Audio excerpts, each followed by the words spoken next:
A paz do Senhor Jesus. Tudo bem? Estamos aqui para mais um momento de reflexão bíblica no livro de Números e hoje nós vamos meditar no capítulo 2. E para nossa meditação vamos ler o versículo 1, que nos diz: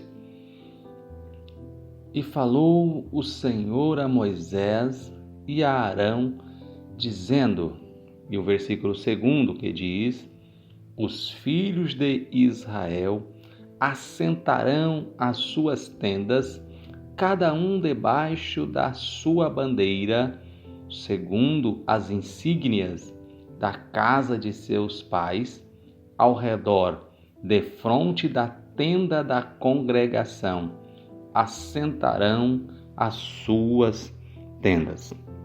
Eu quero que venhamos enfatizar essa última parte do versículo 2 que diz: ao redor, defronte da tenda da congregação. Pois bem, este texto do capítulo 2, ele vai dar ênfase em tudo o que será escrito em todo o capítulo. É comum nós vermos uma repetição dos nomes de pessoas das tribos de Israel neste livro de Números. Haja vista que o seu propósito é trazer o número conforme nós lemos e refletimos na reflexão anterior. Assim, nós vamos perceber que o livro de Números ele traz a organização de forma lógica para que o povo de Israel pudesse andar de forma organizada conforme a vontade do Senhor. O que me chama a atenção aqui neste texto é que quando o Senhor chama Moisés para dar-lhes esta orientação, após ele já ter estabelecido a tenda da congregação para o povo de Israel adorar ao Senhor, agora o que acontece é que o Senhor vai ensinar o povo de Israel a se posicionar fisicamente em relação à tenda da congregação. Ou seja, os irmãos já são sabedores que quando o povo se movimentava no deserto, os levitas carregavam todos os acessórios da tenda da congregação da igreja do Antigo Testamento, que era móvel. Eles a desmontavam e carregavam inclusive a Arca da Aliança, e a Bíblia diz que quando chegava o lugar em que Deus ele queria que eles parassem, então o Senhor lhes dava um sinal e eles ali paravam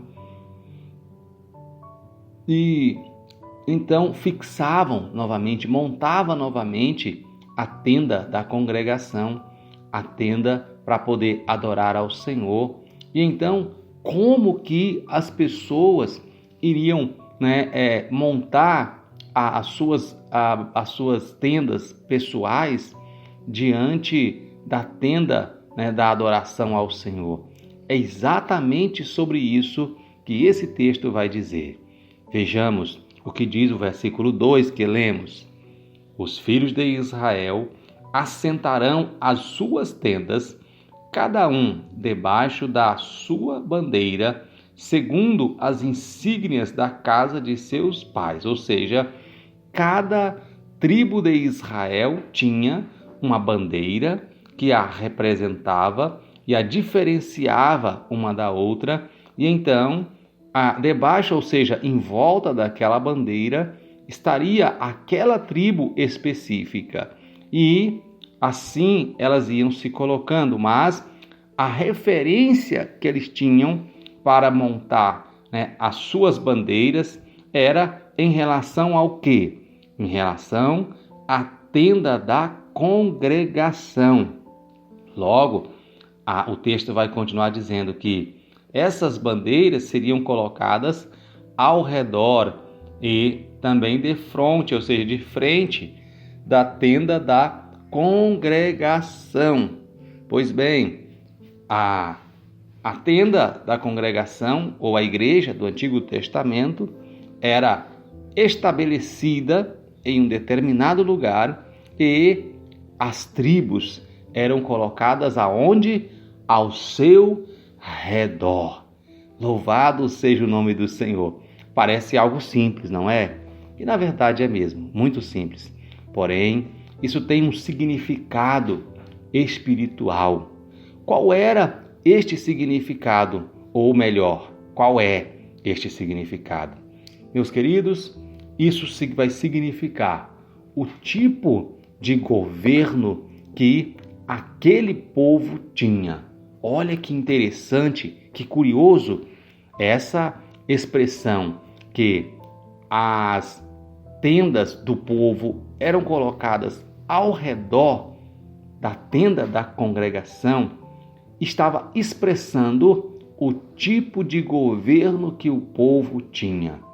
Sabemos que todas as nações têm algum tipo, de governo, de liderança, e o povo de Israel tinha por liderança a teocracia. O que é a teocracia? É quando Deus governa. No nosso país, nós temos o sistema de democracia, que é, teoricamente, quando o povo governa. Como que o povo governa? Através dos seus representantes, ou seja, o povo escolhe pessoas para lhes representar e então essas pessoas vão fazer a vontade do povo. E assim seria, então, a democracia. Mas, no tempo do Antigo Testamento, especificamente na época em que foi escrito o livro de Números, quem governava era Deus. Por isso, a tenda da congregação, ou a igreja do Antigo Testamento, era posta no centro da habitação do povo de Israel, ou seja, eles se movimentavam dirigidos por Deus. Quando eles se assentavam em um determinado lugar, Deus estava no centro da sua habitação, expressando a ideia, expressando a intenção de que Deus estaria no governo daquele povo, no governo daquela nação. Louvado seja o nome do Senhor. Por isso diz aquele texto sagrado, que feliz é a nação cujo Deus é o Senhor. A nação de Israel era feliz porque Deus estava no centro do seu governo. E no deserto, meus queridos, nós vemos isso com uma perfeição imensa, pois o povo não conseguia fazer nada sem a direção de Deus. Hoje, nós vivemos em uma época em que nós até dizemos que Deus está no governo da nossa vida, mas quando nós vamos analisar com carinho, nós vamos entender que muitas coisas nós fazemos sem a direção de Deus. O povo não. O povo, diz a Bíblia, que só se movia do lugar para deslocar no deserto quando Deus dava um sinal, e então eles iam. Deus dava outro sinal, eles paravam. Deus dava outro sinal, eles iam. Aleluia! Precisamos de andar guiados pelo Senhor. Precisamos que o Senhor, nosso Deus, seja o centro da nossa vida e o nosso líder, nosso governo, aquele que nos dirige. Deus lhe abençoe, Deus lhe dê graça, Deus lhe conceda a sabedoria para deixá-lo conduzir a sua vida, em nome de Jesus. Obrigado pela sua companhia, compartilhe e abençoe alguém.